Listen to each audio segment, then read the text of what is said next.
మామిడిపళ్ళ రుచులే కాదు, కపిల్ వారి 30 సంవత్సరాల నాణ్యత మరియు నమ్మకం. ఎప్పటికీ అవతల పాటోళ్ళ మీద కారెడ్డాలాడుకుంటా కారాలు మిరియాలు నూరుకుంటా మాట్లాడే కేటీఆర్ అన్న మైకు పట్టుకొని పాటలు డైలాగులు దంచి కొట్టిండి అల్లా. ఇక అట్లనే పనిల పని అనుకొని షెయి పార్టీ పువ్వు పార్టీని కూడా బగ్గనే తూర్పాల పట్టిండు. మరి ఇక ముచ్చట పురాగా నేను చెప్పడెందుకు కానీ మీరే చూసిరా పోండ్రి. ఇవాళ హైదరాబాద్ పట్నం ఆఫీస్లో కారు పార్టీ లీడర్లు మీటింగ్ పెట్టుకున్నారు. ఈ నెల 27వ తారీఖు నాడు పెట్టే సభ కోసం ఏం చేయాలి, ఎట్లా చేయాలి, ఏమేం మాట్లాడాలి అని అన్ని మాట్లాడుకున్నారు. ఇక దాంట్లో కారు పార్టీ పెట్టినప్పటికేంచి గిప్పటిదాకా ఏమేమైనాయి అని కొన్ని యాద్ చేసుకున్నాడు కేటీఆర్ అన్న. అప్పుడు కారు పార్టీ పెట్టినప్పుడు ఎట్లుండే పరిస్థితి అనుకుంటా గీ పాటని యాద్ చేసుకున్నాడు కేటీఆర్ అన్న. 2001వ సంవత్సరంలో ఏమున్నదానాడు అని చూస్తే అదో సినిమా పాట ఉంటుంది ఒకటి, గాలి వానలో వాన నీటిలో పడవ ప్రయాణం, గమ్యం ఎక్కడో తీరం ఎక్కడో తెలియదు పాపం అనే పాట. నిజంగా కూడా ఆ రోజు పరిస్థితి అదే. 2001లో పార్టీ పెట్టినప్పుడు అప్పుడు వెనకట ఇందిరాగాంధీ మేడం ఉన్నప్పటి ముచ్చట తీసి గీ డైలాగ్ చెప్పిండిగా. ఆ రోజు కాంగ్రెస్ కత్తికి ఎదురులేదు, దేశంలో ఇందిరాగాంధీ గారి హవాకి ఎదురులేదు, తిరుగులేదు. ఆమె ఒకటే డైలాగ్ కొట్టింది ఇందిరాగాంధీ గారు. ఆమెకి ఎవరో చెప్పిండ్రు, ఇవాళ తెలంగాణ ఇస్తే నువ్వు ఇంకో 10 ఇవ్వాల్సి వస్తుందని చెప్పి, వేరే వేరే ఉద్యమాలు వస్తాయేమని చెప్పి ఆ యమధర్మరాజు కొడతాడు చూడు డైలాగ్ సతీ సావిత్రితో, ఏదన్నా అడుగు నీ భర్త ప్రాణం తప్ప ఏదన్నా అడుగు అన్నట్టు నువ్వు తెలంగాణ తప్ప ఏదన్నా అడుగు అని ఆ రోజు కూడా కండిషన్ పెట్టింది ఇందిరాగాంధీ గారు. అన్ని రాజకీయ పార్టీల కంటే కారు పార్టీ స్పెషల్ అని చెప్పుకొచ్చిండు. సాధారణంగా రాజకీయాల్లో 2 పాత్రలు ఉంటాయి, అయితే అధికార పార్టీ లేకపోతే ప్రతిపక్ష పార్టీ. కానీ మనకు ఉద్యమ పార్టీగా 14 ఏళ్ల చరిత్ర ఉంది, 10 ఏళ్ళు అధికార పార్టీగా ఉన్న చరిత్ర ఉంది. ఇప్పుడు 1.5 కాలంగా ప్రతిపక్ష పాత్ర కూడా పోషించినాం. ఏ పాత్ర ప్రజలు ఇచ్చినా ఆ పాత్రలో ఇమిడిపోయి బ్రహ్మాండంగా ఆ ప్రజలకు ఒక గొంతునిచ్చింది ఖచ్చితంగా ఈ గులాబీ జెండా అనే మాట చెప్పక తప్పదు. అన్ని పార్టీలు అధికార ప్రతిపక్ష హోదాలనే కూసుంటున్నాయి గాని 14 ఏండ్లు ఉద్యమ పార్టీగా, 10 ఏండ్లు అధికార పార్టీగా, 16 నెలల సంధి ప్రతిపక్ష పార్టీగా కారు పార్టీ జనాల కోసమే ఉన్నదట. తెలంగాణలో ఎన్నడు ఎలక్షన్లు వచ్చినా కారు పార్టీదే విజయమాట. ఎన్నికలు ఎప్పుడు వచ్చినా, ఈ రోజు వచ్చినా, ఇంకొక 6 నెలలకు వచ్చినా, సంవత్సరానికి వచ్చినా, నేను ముమ్మాటికి ఒక మాట చెప్తున్నా, తుఫాను వాతావరణంలో మళ్ళీ ఒక్కసారి గులాబీ జెండా ఎగురుతుంది, మళ్ళీ కేసీఆర్ గారు ముఖ్యమంత్రి అవుతారు, ఇది పక్కా. మొత్తం కారు తుఫానే వత్తదట ఎలక్షన్లు ఎన్నడు పెట్టినా కూడా. ఇక గుమ్మడికాయ దొంగలంటే భుజాలు తడుముకుంటున్నారు అని పువ్వు పార్టీ ఎంపీల ముచ్చట తీసిండు కేటీఆర్ అన్న. సెంట్రల్ యూనివర్సిటీ భూములు దందా వెనక ఒక బీజేపీ ఎంపీ ఉన్నాడని నేను చెప్పిన, పేరు చెప్పలే నేను. గుమ్మడికాయల దొంగ ఎవడరా అంటే భుజాలు తడుముకున్నట్టు ఒకరికి ఒకరికి వస్తుండు బయటికి వచ్చి నన్ను తిట్టుడు. నేను నన్ను తిట్టుడు ఎందుకు రా, నువ్వు చేసేదో అటు చెయ్యు, మీరు కేంద్రంలో ఉన్నారు, మీరు చేసేదో అక్కడ చేయండి ఎవడు చెప్తలేడు. ఇగో గీ ముచ్చట మీద గిట్ల కౌంటర్ వేసిండు పువ్వు party MP Raghunandan Rao sir. 400 ఎకరాల హెచ్సియు భూముల విధ్వంసంలో రేవంత్ సర్కార్ చేసినటువంటి నిర్ణయాన్ని మొదటి నిమిషం నుంచి వ్యతిరేకించింది భారతీయ జనతా పార్టీ. 8 మంది ఎంపీలు ఏకతాటిగా వ్యతిరేకించారు. దాంట్లో మా 2 మంత్రులు కూడా ఉన్నారు. రఘునందన్ రేవంత్ని కాపాడాడు, కేటీఆర్ని కాపాడాడు. రఘునందన్ రేవంత్కి ఎంత దూరమో కేటీఆర్ కూడా అంతే దూరం ఉంటాడు. ఈయన అల్లం కాదు ఆయన బెల్లం కాదు అంటున్నాడు Raghunandan Rao sir. Central university భూముల ముచ్చట్ల మీద కూడా సర్కారుకు గట్టిగానే సొట్లు పెట్టినం పువ్వు పాటోళ్ళం అని కూడా అనకొచ్చిండు సారు. ఇక మరి చూడాలే గా పువ్వు పార్టీ ఎంపీ ఎవ్వలనే ముచ్చట్ను కేటీఆర్ అన్న ఎన్నడు బయటెత్తాడో, గప్పుడు మైకుల ముంగటికొచ్చి పువ్వు పాటోళ్ళు ఏం మాట్లాడతారో అని ఎదురు చూస్తున్నారు తెలంగాణ పబ్లిక్ కు. కొన్నొద్దుల కింద దాకా ఎస్ఎల్బీసీ ప్రాజెక్టు పేరు మోత మోగిపోయింది దేశం మొత్తం మీద. దాంట్లో కార్మికులు ఇరుక్కునుడు, వాళ్ళ కోసం సర్కారోళ్ళు చేసిన ఆలోచనల కంటే ఎక్కువ ఆడ లీడర్లు వండుకొని తిన్న చేపల పులుసు, దాంట్లో కలిసిన వాటరు నీళ్లు, ఇట్లా చెప్పుకుంటూ పోతే మస్తుగానే నడిచింది కథ. అయితే ఇప్పుడు గా ఎస్ఎల్బీసీ ప్రాజెక్టు పనుల ముచ్చట్ల ఇంకో కొత్త ముచ్చట వచ్చింది. మరి గదేందంటే ఎస్ఎల్బీసీ ప్రాజెక్టు రెండో దిక్కు కెంచి తవ్వే ప్రయత్నాలు చేస్తున్నారట అధికారులు. అచ్చంపల్లి, మన్యంవారిపల్లి కెంచి గీ తవ్వకాలు షురువు కాబోతున్నాయట. ఇక గందు కోసం అమెరికా కెంచి ఓ బేరింగ్ తెప్పించిండ్రు సర్కారోళ్ళు. ఈ బేరింగు అమెరికా కెంచి పెద్ద పడవల 20 దినాల కిందనే చెన్నైకి వచ్చిందట. ఇక ఆడికెంచి నిన్న మాపర్దాన టన్నెల్ కడికొచ్చింది. గీ బేరింగును గా టన్నెల్లున్న మిషన్ కు పెట్టనీకి 2 నెలల టైం పడుతుందట. ఇంకా కొన్ని చిన్న సామాన్లు కూడా తెచ్చేటి ఉన్నాయట. గవి కూడా పురాగత్తే జులైకించి మళ్ళా పనులు షాలి ఎత్తారట అధికారులు. ఇది వరకు కూడా గిట్లనే ఒక 2-3 మలకల బేరింగులు ఖరాబ్ అయితే పనులు ఆగిపోయినాయి. ఇంకా దాంట్లోకించి వరదతోటి కూడా పనులు ఆగిపోతే మొన్న ఫిబ్రవరి నెలలో మళ్ళా పనులు షాల్ చేసుడుతోటే టన్నెలు కూలిపోయింది. 8 మంది కార్మికులు ఇరుక్కొని జీవిడిషిండ్రు. దాంట్లో 2 దొరికిండ్రు. ఇంకా తతిమొల్ల జాడ గానరాలే. గందుకే గీ బేరింగ్ ను మిషన్ కి పెట్టి ఇంకో దిక్కుకెంచి దవ్వుకుంటా పోదామనుకుంటున్నారట సర్కారోళ్ళు. ఎంత వీలైతే గంత ఇటు దిక్కుకెంచే దవ్వాలని చూస్తున్నారట అధికారులు. కానీ ఎందుకైనా మంచిది ఇప్పుడైనా అన్ని చూసుకొని అన్ని జాగ్రత్తలు తీసుకొని పోతే మంచిది. ఎందుకంటే ఏమన్నా అయితే దాంట్లో దిగినోళ్ళ ఇంట్లో బాధపడతారు తప్పితే మీదున్న లీడర్లకు షీమ గుట్టినట్టు కూడా కాదు. నోటికి వచ్చింది మైకుల ముంగట మాట్లాడతారు తప్పితే ఇంకో ఆలోచనే చెయ్యరు అని ముందు జాగ్రత్తలు చెప్తున్నారు ఈ ముచ్చటెరకైన కొందరు పబ్లిక్. చలో చలో పబ్లిక్, మా తాత ఏం చేస్తున్నాడో పిలుద్దాం పాన్రి జల్దీనా. మరి ఏం వార్త పట్టుకొస్తాడో ఏమో నుల్లా. ఓ తాత ఏం చేస్తున్నావే? పాపం బిజ్జడు ఏడ తింటాడో ఏడ పంటాడో బుక్కెడు బువ్వ తినుకుంటా కాళ్ళకు బల్పాలు కట్టుకొని తిరుగుతాడు. రూపాయి అప్పు చేసుకుంటా కుప్పలేసి దాన్ని అంతా మందికి పంచిపెట్టవచ్చు. అయ్యయ్యో బిజ్జని కట్టం ఎన్నడు తెల్లాడుతుందో ఏం పాడ. ఆగో ఎవల గురించే తాత నువ్వు గంతగానం దండలాడుతున్నావు? ఎవల గురించో ఒకల గురించి దండలాడుతానా? నీకు చెప్తే నువ్వు ఆర్చేదానివా తీర్చేదానివా? కడుపుల సల్ల కదలకుంటా వేసి రూమ్ లో కూర్చొని రాసిచ్చిన వార్తలు చదివేదానవు నువ్వు. నీకేం అవసరం?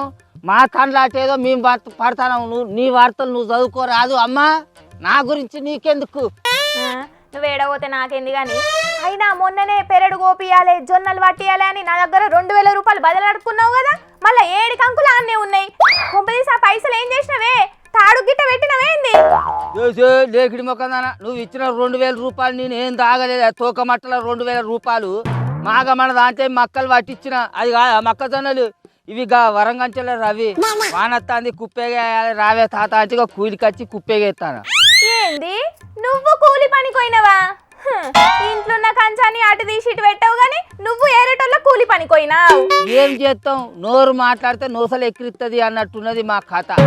లంకె బిందెలు ఉన్నాయి కావచ్చు అనుకొని మా సార్ ఆశపడేస్తే అక్కడ అంతా మొత్తం ఖాళీ బిందెలే ఉన్నాయట.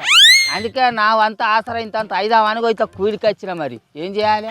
అసలు నువ్వు మాట్లాడేది నాకేం సమజైతలేదే తాత. ఒకసారి మంచిగా అర్థమయ్యేటట్టు చెప్పవా అనే ప్లీజే. నీకు ఒక్కసారి చెప్తే అర్థమవుతుంది తల్లి. ఇప్పుడు మన ముఖ్యమంత్రి రేవంత్ సారు కాలుకు బల్పం కట్టుకొని తిరిగినా కూడా 1 రూపాయి కూడా పుడతలేదట. ఎవరిని నమ్మతలేదట. అసొంటప్పుడు ఈ పథకాలకు 1000 కోట్ల రూపాయలు ఏ నుంచి వస్తాయి చెప్పు? ఎక్కడి నుంచి తీసుకొచ్చి పెడతాడు? అందుకే నా వంతు సాయంగా ఈ కూలి చేసి వచ్చిన కూలి పైసలు ఆయనకు విరాళంగా ఇద్దామని ఇట్లా మక్కలు నూకే కూలికి. అబ్బా ఎంతటి దయా హృదయమే తాత నీది. ఆయన నీ తొక్కల 200-300 రూపాయల కూలి పైసలు ఏమిట్లకు ఏం మొదలైతుందనే గా కూలి పని ఎత్తున్నావు? అయ్యో నువ్వు చేసే కూలి పైసలు దేనికి సరిపోతానే అని బాగా దీర్ఘాలు తీస్తున్నావు కదా. మరి గా కారు పాచోళ్ళు ఈ నెల 27వ తారీఖు నాడు వరంగల్లో పెట్టబోయే బీఆర్ఎస్ రజతోత్సవ సభ ఖర్చుల కోసానికి గా మాజీ ఎమ్మెల్యే అనే పేరు రేఖా కాంతారావు అనే సారు బస్తాలు మోసి కూలి పైసలు అడుక్కున్నాడు. మరి కోట్ల రూపాయలు ఖర్చు అయ్యే ఆ సభకు మరి ఈయన కూలి పైసలు దేనికి మొదలైతాయి చెప్పు? నువ్వే చెప్పిగా. అంటే నువ్వు ఇట్లా ఏత్తంటే నీ లెక్కన ఇంకా కొంతమంది మీ సర్కారుకు విరాళాలు ఇస్తారు అంటావు అంతేనా? అయినా గిట్లా కూలి చేసి సర్కారుకు విరాళాలు ఇచ్చే బదులు సర్కారు ఇస్తున్న ఉచిత పథకాలే తీసుకోకుండా వద్దని చెప్పి ఆదర్శ వ్యక్తివి కారాదే. ఓ దీని కండల్లా కంపగొట్ట కాదరు. ఇది అటు తిప్పి కొస్తాకరికి నా కిందకే ఎసరు పెడతాను అని నేను వచ్చా మన్నుగొట్ట అంటే నాకు 4000 రూపాయల పింఛని ఇవ్వద్దని అంటాను వానే. నా ఇంటికి ఇచ్చే 200 యూనిట్ల కరెంటును కత్తిరింగ్ చేయమంటాను వానే. నా ముసలిదానికి ఇస్తానన్న 2500 రూపాయల గృహలక్ష్మి పథకాన్ని రద్దు చేయమంటాను వానే. నాకు ఇస్తున్న 500 రూపాయల గ్యాస్ బుజ్జిని కత్తిరింగ్ చేయమని అంటాను వానే. ఓ నేను వచ్చా మన్నుగొట్ట నేనెందుకు అద్దంటనే? నేనెందుకు వదులుకుంటానే? కూలి అంటే ఒక్కరోజు చేసి ఇడిచిపెడతా కానీ 5 ఏళ్ళు సర్కారు ఇస్తానన్న ఉచితాలను నేనెందుకు ఇడిచిపెడతానే? ఇప్పుడు ఇచ్చిన మాట ప్రకారం ఇప్పుడున్న సర్కారు నాకు ఉచితాలు ఇవ్వకపోతే ఖచ్చితంగా నిలదీసి అడుగుతా. రేవంత్ సారు మాట ఇచ్చినట్టు ఆ మాట నిలబెట్టకపోతే ఖచ్చితంగా నేను ప్రశ్నిస్తా. నేను ఎందుకు ఇడిచిపెడతా? నేను లంక బిందెల జాగల ఖాళీ బిందెలే ఉన్నాయని నువ్వే అంటివి. మా సర్కారుకు ఏడు అప్పు ఉడతలేదని కూలి పని చేస్తున్నా అని నువ్వే అంటివి. మరి మీ సారైనా ఏడికెళ్ళి తెస్తాడే పథకాల కోసం? అయినా ప్రజాసేవ చేద్దామని వచ్చిన లీడర్లకు లక్షల జీతాలు ఎందుకు చెప్పు? మన ఎమ్మెల్యేలకు ఇచ్చే లక్షల జీతాలల్లో కొద్దిగంత కత్తిరింగ్ చేయాలి. అట్లనే సర్కారు బండ్లలో తిరగకుండా వాళ్ళ సొంత కార్లలోనే పెట్రోల్ పోయించుకొని తిరుగుమని చెప్పాలి. అతి ముఖ్యంగా మన మంత్రి ఉత్తమ్ కుమార్ రెడ్డి సార్నైతే ఎక్కువ హెలికాప్టర్లలో తిరుగుడు బంద్ పెట్టమని చెప్పాలి. అవో కొన్ని ఇవో కొన్ని కుప్పెత్తనే కదా ఈ ఉచిత పథకాల నుంచి జర్రంతా బయటపడుతుంది సర్కారు. ఇంకా నయం, ఎమ్మెల్యేలను మంత్రులను చెట్ల కింద మీటింగ్లు పెట్టుకోమని చెప్పి సర్కార్ ఆఫీసులను కిరాయికి ఇవ్వమని లేదు పట్టు. అవు మరి పథకాలకు పైసలు సరిపోకపోతే అట్లా కూడా చేయాలి, తప్పదు. మరి జనాలకు హామీ ఇచ్చి అవి నెరవేర్చకపోతే ఎట్లా చెప్పు? ఏ తిప్పల వాడైనా జనాలకు ఇచ్చిన మాట నిలబెట్టుకోవాలి. ఇంకో తాప ఓట్లు వేయరని మళ్ళీ జనాలలో వేయరు అనుకో, తుప్ప సున్నరగా వాళ్ళు ఏం చేస్తారో ఇక వాళ్ళకే తెలియదు. మరి నువ్వు అన్నయ్యన్ని కళలో కూడా జరిగాయే తాత. ఆమ్దానిని పెంచుకోనికి మందు రేట్లు పెంచబోతున్నారట, మెట్రో ఛార్జీలు కూడా పెరగబోతున్నాయట. రేవంత్ అన్న కూడా బయటి దేశాలు బగ్గనే తిరుగుతున్నాడే పెట్టుబడుల కోసం. ఓ ఎన్ని పెంచినా ఎంత తిరిగినా ఆ పథకాలకు సారి తచ్చేలేవే తల్లి. ఏ ముహూర్తంలో మా వాళ్ళు తులం బంగారం ఇస్తామని మాట ఇచ్చిర్రో ఆ బంగారం రేటు కాస్త పోయి మంచిగా కొండ మీద కూర్చునేది. ఏం చేస్తాం, అంత మా దరిద్రానికే ఉన్నట్టున్నది, ఏం చేస్తట్లేదు. నేనేం చేసారు ముచ్చట ఇంకా కానీ ఈ కండు వేసుకొని కంకులేగేయాలి. ఏగై ఏగై కంకులేగై. ఓ స్నీ అన్నాలం పాడుగాను, నిన్ను మందలిచ్చడే పాపం ఉన్నట్టున్నది కదనే. ఇంకా పొలగంతో కూడా పని చేయించుతున్నావా? మరి ఏం చేయాలి, బయట అప్పు పుట్టినప్పుడు మనమే తలో చేసి సర్కారును గడ్డకు పడేయాలన్నా వద్దా? అందుకే ఇక కూలి పనులు చేస్తాను. అయ్యా అయ్యా ఓహని ఊసిపోయినని తలో చేసి సర్కారును గడ్డకు పడేద్దామంటే ఎవడొచ్చి తట్టలేడు కదా. నిజంగానే మా రేవంతాలు సార్ అన్నట్టు మంచి చేసేది ఉంటేనేమో మేము అందరం కలిసి చేసినామని చెప్పుకుంటారు. అదే చెడు అయింది అనుకో, రేవంత్ రెడ్డి సార్ చేయబట్టి అంత ఆగమైపోయింది, పార్టీకి చెడ్డ పేరు వచ్చిందని ఆయన ఒక్కడి మీదనే నూకుతారు. లోకం తీరే గట్ల అయిపోయింది, ఎవరేం చేస్తారు. కానీ మా రేవంతాలు సార్కు నిద్ర ఎట్లా పడుతుందో ఏమో కదా గింత రంజిలో కూడా. చూసిండ్రా అనుల్లా, సర్కార్కు పథకాలు ఇయ్యనికి పైసలు జాలతలేవని సీఎం రేవంత్ అన్న గోస జూల్లేక కూలి పనికోయిండు మా తాత. కానీ నిజంగానే మా తాత చెప్పినట్టు లీడర్లందరూ ఖర్చులు తగ్గించుకొని జీతాలల్లో కోతలు పెట్టుకుంటే పథకాలకు జరంతా ఆసరైతుండే కదా అని అనబట్టిండ్రు చాలా మంది. చూడాలే మరి ముంగట ప్రజాపాలన ఇంకెట్లుంటదో. చనిపోయాడు, అప్పటి నుంచి మా మమ్మీ కడుతూ నన్ను మంచిగా చూసుకునేది, కానీ మా మమ్మీని ఊరికే తీస్తుండేదాన్ని. పాపం గీ చిన్న బుజ్జి ఏడ్చుకుంటా వాళ్ళ అమ్మ నాయన గురించి చెప్తుంటే మనకే కండ్లల్లో నీళ్లు తిరుగుతున్నాయి కదా. మనకే కాదుల్లా, గా బుజ్జి మాట్లాడుతుంటే మాజీ మంత్రి హరీష్ రావు సారు కూడా కండ్ల నీళ్లు తీసుకున్నాడు. బుజ్జిని దగ్గర తీసుకొని ఓదార్చిండు గిట్లా.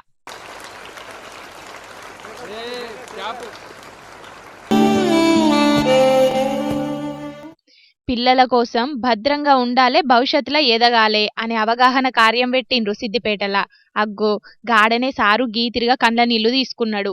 నా చిన్నప్పుడే మా నాయన జీవిడ్చిండు, అమ్మే నన్ను కష్టపడి చదివిపిస్తుంది అని గా చిన్న బుజ్జి ఏడ్చుకుంటే చెప్తుంటే ఆడున్నోళ్ళందరికీ కూడా కండ్లల్లో నీళ్లు తిరిగినాయి. చూస్తూ టైం వేస్ట్ చేయద్దు, అమ్మ ఎలా చెప్తే అలా నడుచుకోండి. She is the well wisher. అమ్మ కంటే మన మంచి కోరుకునే వాళ్ళు ఈ భూమి మీద ఎవరు ఉండరు. She is the true well wisher. అందువల్ల అమ్మ మాటను వినండి, గౌరవించండి. ఇవాళ తర్వాత మీ అందరిలో నేను మార్పు వచ్చిందని ఆశిస్తున్నాను. బుజ్జి మాట్లాడింది అందరు విన్నారు కదా. ఇప్పటి సంది మీరు కూడా బుద్ధిగా చదువుకోవాలి, టీచర్ల మాట ఈనాలే, అమ్మ మాట ఈనాలే అని ఆడున్న పిల్లగాండ్లకు అమ్మ ఇల్లువేంటిదో వివరంగా చెప్పిండు. ఈ వీడియో సోషల్ మీడియాలో వైరల్ అయ్యే వరకు రాజకీయాల్లోనే సారు ఫైర్ బ్రాండ్ గాని జనాలకు ఏం కష్టం వచ్చినా సారు సొంత మనిషి లెక్క ఫీల్ అవుతుంటాడు అని తారీఫ్ ఎత్తున్నారు సార్నందరూ. విశాఖల వైసీపీకి పెద్ద షాక్ దాకింది ఇయ్యాల. జీవీఎంసీ మేయర్ పీఠాన్ని మొత్తానికి కూటమొల్లు గెలుచుకున్నారు. వైసీపీ మేయర్ హరివెంకట కుమారి మీద కూటమి పార్టీ లీడర్లు పెట్టిన అవిశ్వాస తీర్మానంలా గెలిచే వరకు మేయర్ పీఠం కూటమి చేతులకు పోయింది. ఇప్పటికే వైసీపీ కార్పొరేటర్లు కొందరు పార్టీని ఇడిచిపెట్టి జనసేన, టీడీపీల చేరే వరకు కార్పొరేషన్ల వైసీపీ బలం తగ్గి కూటమిల బలం పెరిగిపోయింది.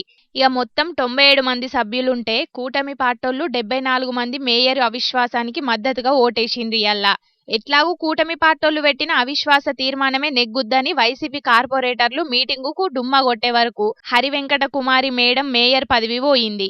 ఇక అవిశ్వాస తీర్మానం గెలిచినందుకు జీవీఎంసీ ఆఫీస్ ముంగట కూటమి పార్టోళ్లు సంబరాలు చేసుకున్నారు. పటాకులు కాల్చి స్వీట్లు కూడా పంచుకున్నారు. రాష్ట్రంలో కూటమి సర్కారు దౌర్జన్యాలు ఎత్తున్నది. కావాలనే వైసీపీ పార్టీ లీడర్లకు అధికారం లేకుండా చేయాలని కక్ష కట్టిందని గరమైతున్నారు పంకపార్టోళ్లు.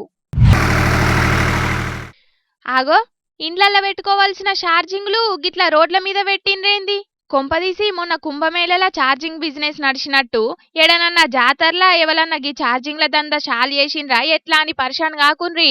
వికారాబాద్ జిల్లా పెద్దెముల్ మండలంలో ఉన్న కొన్ని ఊళ్ళల్లా ఈదురుగాలులకు అడ్డగోలు కొట్టిన ఆనలకు కరెంటు వైర్లు తెగిపోయి 2 రోజుల నుంచి చుట్టుముట్టు ఊళ్ళల్లో కరెంటు లేదట. ఇక 2 రోజుల నుంచి కరెంటు లేకపోయే వరకు తాగనీకి నీళ్లు లేవాట, ఫోన్లలో ఛార్జింగులు లేవాట. గందుకే ఊళ్ళున్న లీడర్లు జనరేటర్లు తెప్పించి బోర్లకు పెట్టే వరకు అందరూ నీళ్లు పట్టుకున్నారట.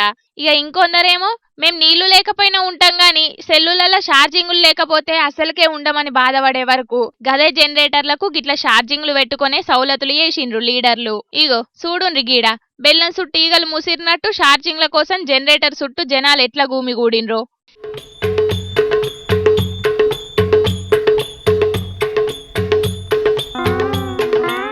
పెద్దెముల్ మండలంలోన్న తట్టెపల్లి, బండమీదపల్లి ఇట్లా చుట్టుముట్టు ఊళ్ళల్లో గిదే కథనాట. జనరేటర్ల చుట్టే ప్రదక్షిణలు చేసిండ్రు జనాలు ఛార్జింగ్ల కోసం. కానీ చూడుండ్రి, ఇంట్లో కరెంటు లేకున్నా మంచిదే గాని సెల్లులల్ల ఛార్జింగులు లేకుంటే ఇయ్యాల రేపు ఎవ్వలం బతికేటట్టు లేవు. గంత అలవాటు పడ్డాం మరి సెల్లులకు.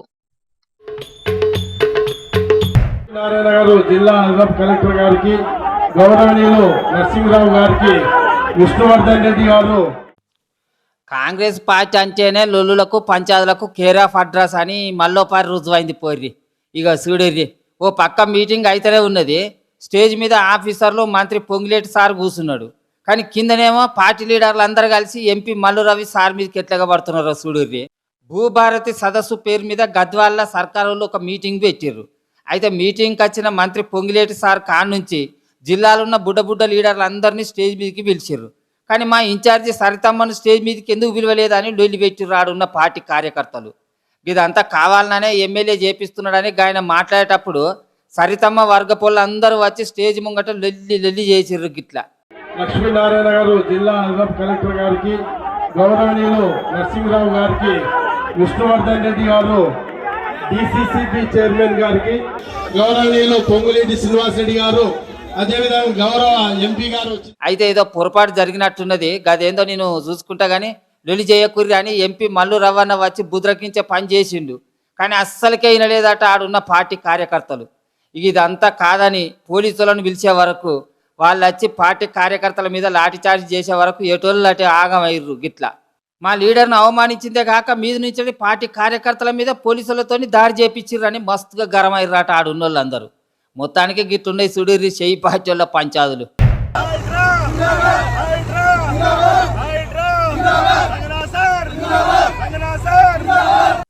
గిన్నొద్దులో HYDRAA down down, HYDRAA down down అనుకుంటా లొల్లు పెట్టిన జనాలను చూసినాం కానీ గివిలేందుల్లా హైడ్రా జిందాబాద్, హైడ్రా జిందాబాద్, రంగనాథ్ సార్ జిందాబాద్ అనుకుంటా వెరైటీగా నినాదాలు చేస్తున్నారు కదా అని పరిశాన్ అవుతున్నారు కదా. అసలు ముచ్చటేంటిదో వాళ్ళే చెప్తున్నారు. ఇనూర్రి 1974లో లేఅవుట్ అయింది. లేఅవుట్ అయిన కాంచెల్ రోడ్డు ఉంది. 2000 రీసెంట్ గా అప్పటి నుంచి రోడ్డు ఉన్నది. 2023లో మూసేసిర్రు.